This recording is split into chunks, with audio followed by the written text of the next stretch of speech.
Hello, my name is Hagen Talby, and I'll be presenting my multimodal presentation on the preservation and importance of our national parks. How we harm our parks. All across the country, thousands of people visit national parks, and along with that, usually come with damages. The most common acts people do at these parks are littering, going off trail, which can harm and disturb the surrounding environment, and campers being irresponsible with campfires, along with the vandalism of these parks. Other factors such as high tourism, low funding, and pollution are overgrowing factors, yet are difficult for the sole visitor to do much about. Especially after the recent COVID lockdown being lifted, many parks have been filled more than ever with visitors, causing more damage to the trails, park facilities, and the park itself. Yet, majority of the parks will not see an increase of funding from the government or be able to open new work positions, even with this high traffic of visitors. One of the most recent examples of higher responsibility while at a national park is the El Dorado fire that happened in 2020 at the San Bernardino National Forest due to pyrotechnics from a general gender reveal party.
In the end, after about almost 3 months of burning, the El Dorado fire would burn down almost 23,000 acres of land, destroying 16 buildings and costing about 8 million in damages. It would cost the life of firefighter Charles Morton, who died combating the fire. This is one of the many cases of forest fires that happen yearly, with the vast majority of them being caused by humans. So why are our parks important besides looking pretty? Our national parks provide many services and needs for us and to our world, but here I like to focus on three aspects that we can directly relate to. The first is recreational activities they provide. Um, First thing people think of when they go to these parks is camping or hiking, but along with that, these parks can provide several activities um, for you to join in on. Some of these include horseback riding, which you can take a horse along the trails on a guided tour around the park, rafting down rapids, or spelunking, where you will find yourself guided through exploring a wild cave system, which will show the beauty of the world underneath our feet. The parks also provide educational aspects such as history, be it geographical, um, such as Grand Canyon, or sites such as the Battle of Gettysburg in Pennsylvania. They also allow us to see nature in a mostly untouched state and how life could be without our interaction with it. While on the trails, you can see sights you won't see anywhere else. The final important aspect they provide is preservation of nature, such as natural resources, but more importantly, endangered species, one of these being the gray wolf. The gray wolf was officially added to the list of endangered species in 1978, where on the continent of North America there were only about 400 wolves at the time.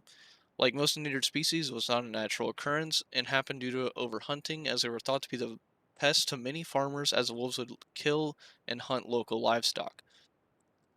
After years of keeping track of them in the wild, creating hunting bans and laws to protect the wolves, and careful breeding and research of the wolves, they would eventually make their way off the endangered species list recently in October of 2020. Today, national parks and areas around them hold some of the highest wolf populations, one of them being Yellowstone, being home to about 1,700 wolves out of the 20,000 in the U.S. alone. But natural parks don't just provide benefits for just nature and entertainment, they also provide valuable part of our economy.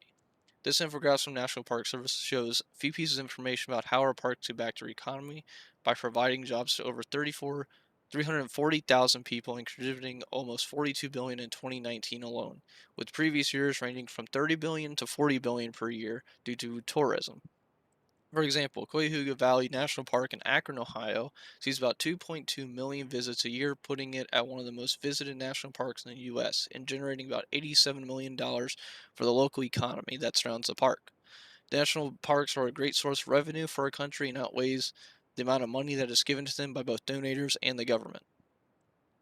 Yet much of this money goes directly to the local economy or to the economy directly, or back to the government, with the remainder of that money going to repair, services, maintenance, operations, etc. Meaning, majority of the parks still need funding, which is where the outside organizations come in and aid the parks. One of the most renowned one is the National Parks Conservation Association, or NPCA. The NPCA works directly with the National Parks and National Park Service, along with the money donated to NPCA going directly to the National Park Service and aiding the national parks. They are also one of the most open financially of the organizations, showing earnings reports and finances for every year. They also have their main focus is aiding the parks, keeping them protected in political issues, and the land itself, along with resource management from outside corporations and preserving the land. Next is the National Park Foundation. Um, Nonprofit like the NPCA, the National Park Foundation also works directly with National Park Service, but focus on the recreational aspects of the park. Their funding and goals are to keep the parks away from harm and in good condition to preserve the history they contain for future generations to see and experience for themselves. Along with this, they have educational programs by hosting programs for children that can join to relate to find information on the field, such as science and forestry, along with be safe in the wild and be a respectful camper while visiting the parks. They're also very big on volunteering and have many partners per state that can guide you on how to volunteer for your local and national parks. Finally, we have the National Forest Foundation. It is also a nonprofit who focus on replanting trees and caring for forests across the country, cutting down trees that can be used for resources without harming the environment, and replanting trees in areas where it's needed is their specialty. Because of NFF's major project on regrowing forests, they cannot do it alone, and allow for organizations to partner with them and give them a grant, allowing them to continue their project all across America more than they would be able to do by themselves. Along with this, that may be more enticing to others, is that they also have on-site paid jobs.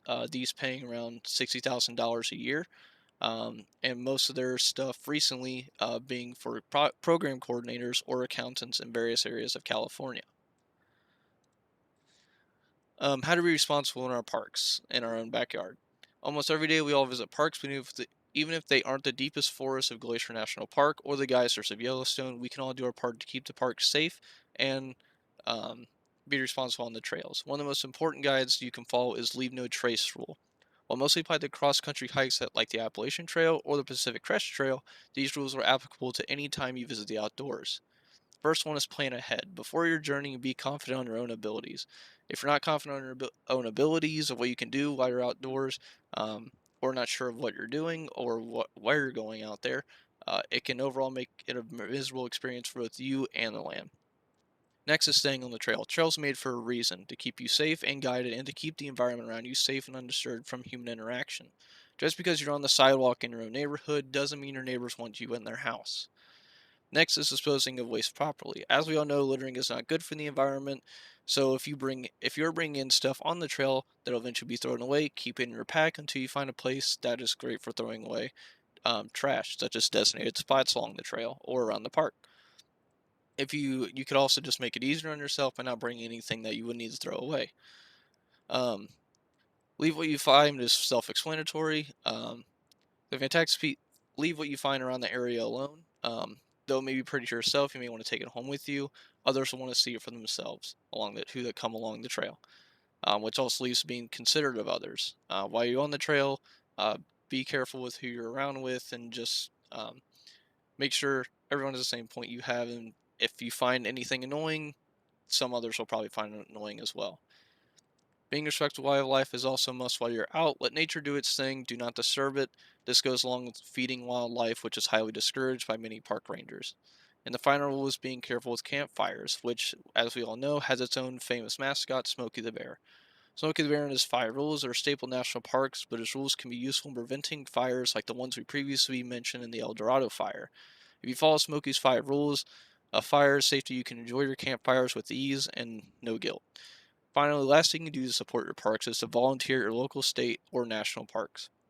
They can use all the help they can get, and it become a great time in the outdoors for you and a valuable experience, allowing you to appreciate what these parks have to offer for us.